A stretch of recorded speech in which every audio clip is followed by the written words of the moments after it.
Hey, it's John Lee Dumas of EO Fire, and it's The Entrepreneurial You, the show for dedicated and passionate Caribbean entrepreneurs seeking daily inspiration, brought to you by author, speaker, and award-winning entrepreneur Heneka Watkis-Porter. You must be prepared to ignite. Coming up on this episode of The Entrepreneurial You. The greatest significance is found through service. So within your businesses, whoever you are, whether you be an entrepreneur, maybe think about how your business can become more socially responsible. Hi, I'm Heneka Watkis-Porter, your inspirational leader and host of the Entrepreneurial You podcast. Today's episode is brought to you by Bookophilia, Patois Apparel, and the Jamaica Stock Exchange. And now, let's go to today's episode. A multi-award winning entrepreneur, international speaker, business coach, engineer, youth advocate, pilot, and man of many talents and achievements is just a few of the accolades attributed to today's guests. He is the co-founder of GenX, a fledgling solar energy company which operates in Africa, UK, and the Caribbean. He is the co-founder of multi-award winning enterprise, The Safety Box, and the co-founding trustee and board member of the Ernst & Young Foundation. He is currently listed on the 2017 Black Power list and 2017 Financial Times 100 Ethnic Minority Power list measures across UK, Ireland, and the USA. 2016 also saw an entry onto the Financial Times Upstanding 100 BME Executive list.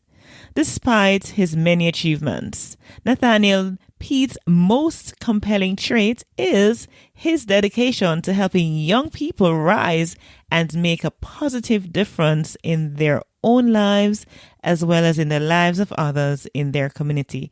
Welcome to the Entrepreneurial You, Nathaniel. It's great. It's great to be with you this morning, Heneka. Really is great. And thank you for inviting me on as a guest. Of course, it's been a long time coming, but it's worth the wait, I'm sure. All right. So as a Jamaican, I'm going to ask you, what is your favorite Jamaican expression? Willie Kalba. Oh my God! Because everywhere Jamaicans go, right? They are big, and the island is such a tiny island. But when we look at the enormous impact that the diaspora has had, not only the diaspora but Jamaicans living at home as well, we really do have a big punch in the world stage. And you know, I've been to many countries. I've been to places like China, and people know Jamaica. I've been to Japan. You know, people know Jamaica. I've been around Japanese, they know Jamaica. Around people of different ethnicities, they know Jamaica. Africa, they know Jamaica. And so, you know, as an island, I think we have done very well in the international space. What it is in your mind, Nathaniel, has contributed to you being the person you are today, juxtapose where you are coming from? You know, one of the things that has really helped me to become who I am today is the enormous challenges I face as a young person. As a black child growing up in the area of North London, whereby there was a great deal of racial prejudice, both in school and in society amongst the police, with police violence towards black people and so forth.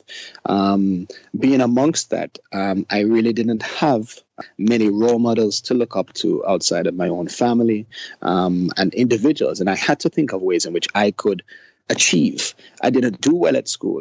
Most young people get 8 GCSEs. I got 4, and none of them were maths or science. But yet still I wanted to be a pilot. I remember I hustled my way into college. My friend had an acceptance letter for the college. I got that letter.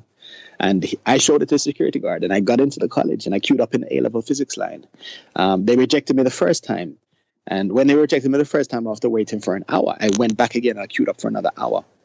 And then I was rejected again because I didn't have maths and science. And I went back again a third time. I'd been there for about 3 hours. And I got to the front, and a woman sitting next to the person who was giving me the rejection said to me, "I've seen you come back 3 times. Anyone with that level of determination and drive, I'm sure would be able to do an A-level in physics." And she put me on the course. That moment is when I realized in my mind, it didn't matter where I came from. It didn't matter what I looked like. It didn't matter who I was. but I can achieve if I have the determination and if I've got the drive and the ability, when someone says no, to override the no, go above it, go over it, the obstacle, and actually drive until I achieve that thing.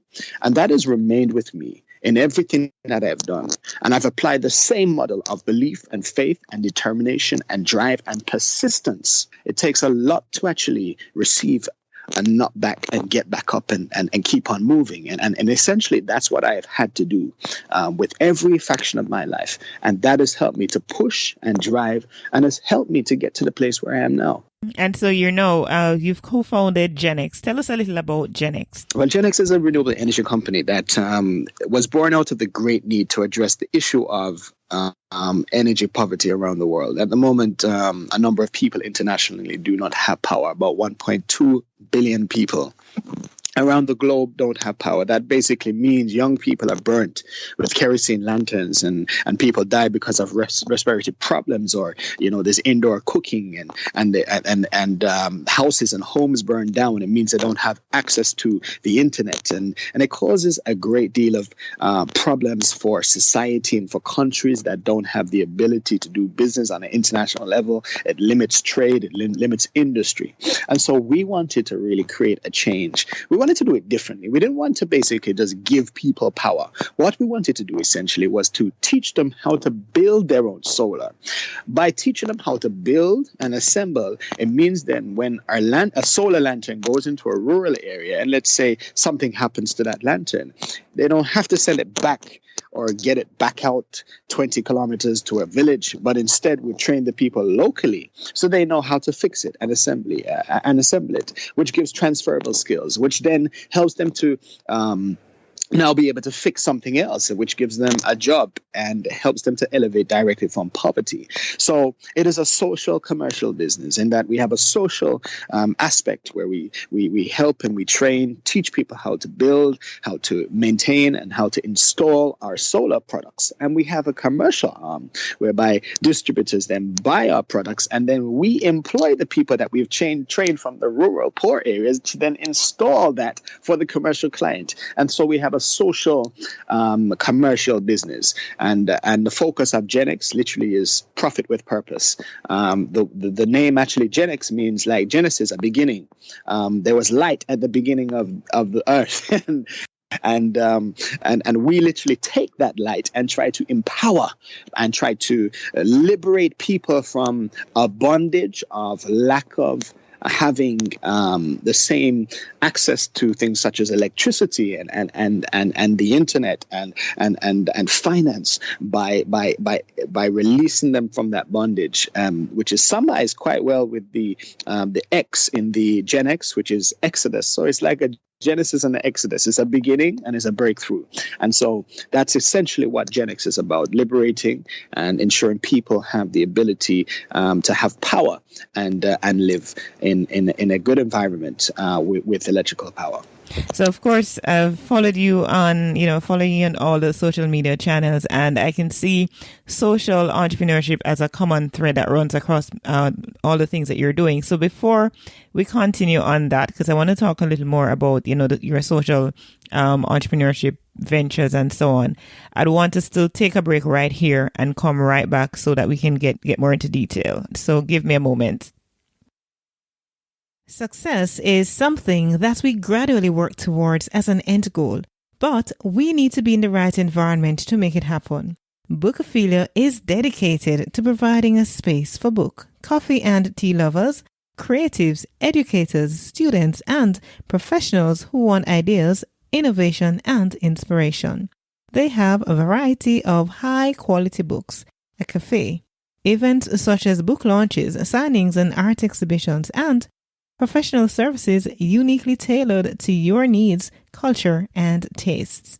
Their environment provides for the full literary arts experience, allowing for multifaceted creative expressions.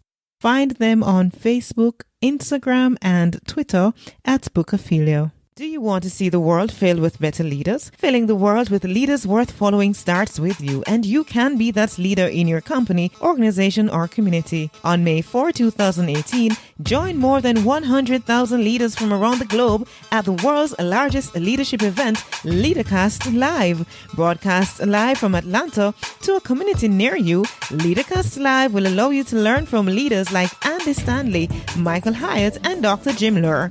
For more information on this can't miss event, visit HenekaWatkis-Porter.com and click on LeaderCast Kingston and invest in the future of your career, your organization, your community, and your world.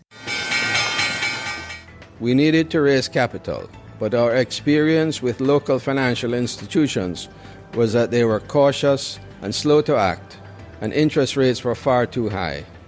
We had real concerns about financing our business through outside equity investors and the possibility of interference. Could we get a fair valuation for our business? We had our own ideas about the business and its value. Should I go the traditional route of bank financing, or should I try the Jamaica Stock Exchange? So we made a call and experienced transformation of our business through conversations. I'm John Mahfood, CEO of Jamaican Teas, and we're listed on the Jamaica Stock Exchange. Give us a call today at 876-967-3271 to begin your transformation through conversation. We want to see your company listed on the Jamaica Stock Exchange. Welcome back.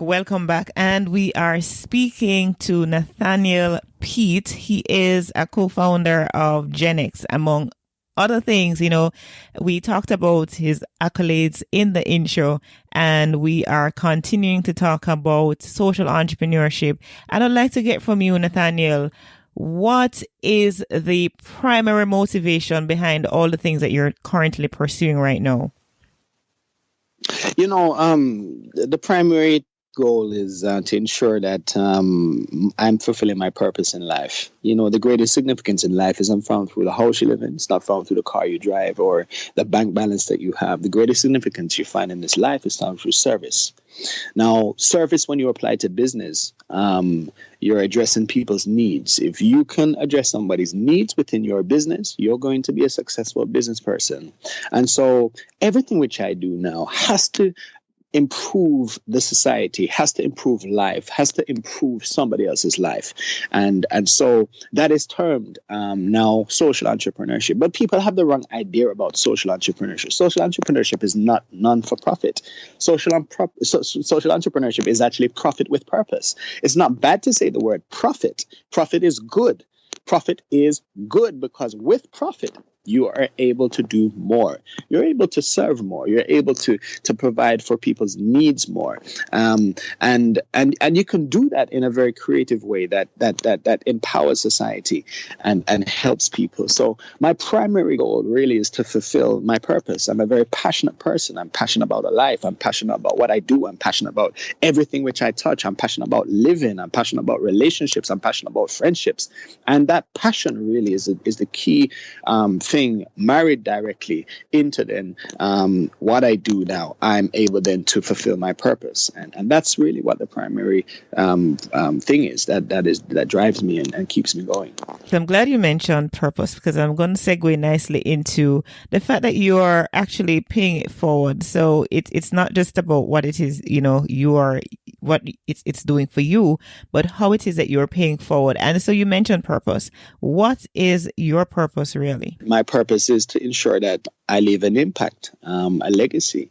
One of the key things that I have always said to myself is that, you know, whether I'm living in the United Kingdom, I'm going to try to empower lives. I'm going to try to help people that perhaps need a second chance. I'm going to help people that require the assistance. Whether I'm in Africa, it's about assisting again, using business as a force for good, because business has the ability to be that force for good. And that marries quite well, in fact, to other companies that have similar types of ethos.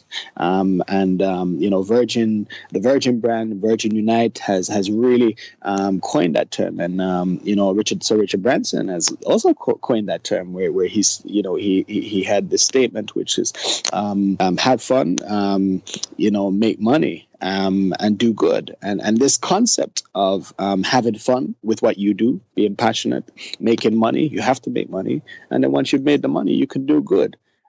That's that is my passion, really. It's to ensure that people grow, to ensure that people have the ability to connect to their opportunity and fulfill their destiny. And so, what are some of the projects that you have going with young people, particularly? You're Jamaican, and you visit here a lot. Doing works and projects and so on with our young people. What are some of the projects that you have going on right now? As you had mentioned before, I'm the founder of the Safety Box. The Safety Box was born out of the great need to proactively address all the growing concerns of violence, low self-esteem, knife crime, gangs, bullying, child sexual exploitation in young people. And so we have effectively devised programs which assist young people which are incarcerated in prison. We've done extensive work in prisons in the UK, where we're currently working in Elmley Prison, where we're helping to reshape the thinking of many violent prisoners to reduce levels of violence. In another youth prison we did some work in a few years ago, we managed to reduce the level of violence in that prison by 95% in 1 year. And that was a great achievement. Again, it relates directly to a mindset. It's not knives and guns that kill people, but it is knives. So it's not knives and guns that kill people, but it's mindsets. And the mindset, when you can change the mindset, that's when you have the breakthrough. And we do a great deal of work around defense training and giving young people the skills to deal with conflict. And so I was recently down in Jamaica, often there, working with our partners, which are Fight for Peace, which are addressing gang violence and youth detachment and young people involved in crime and violence in areas such as Denham Town, Waterhouse, and Fletcher's Land, and Flankers, and so forth. And so these targeted communities have workers, and I've recently been involved in some training of the trainers so that they are able then to replicate some of the work which we have done already here in the diaspora regions.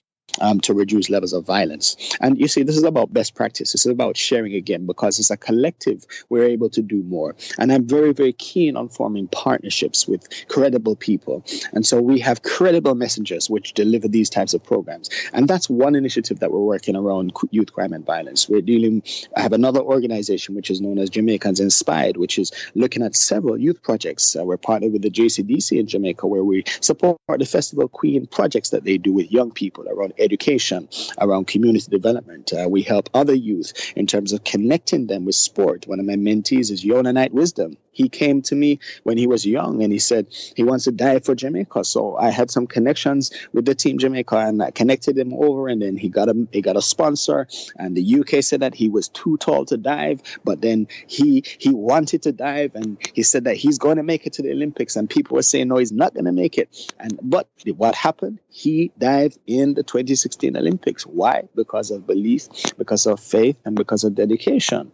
And so helping young people to achieve their dreams is something which I want to do. When I was young, the head of the physics department gave me the opportunity to fulfill my potential. And following my physics, I managed to do an engineering degree. I did a Bachelor of Engineering degree in Mechanical Engineering, and I did an advanced master's degree in Advanced Systems Engineering. And I went on to become a pilot. And you see, she believed in me, even though I had failed my exams. And so I believe that it is our responsibility for us to help young people to stand and to pay it back, literally to pay it back. So by doing that, it actually helps you in yourself.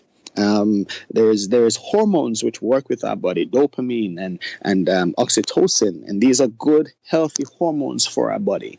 It comes through doing things for people, for helping people. Instead of sending a text message saying thank you, why don't you write them a card, or why don't you have some type of social connection with them? Take them for a meal to say thank you. And what happens then is you're developing this enormous pull We are human beings, and so we help each other when we are social.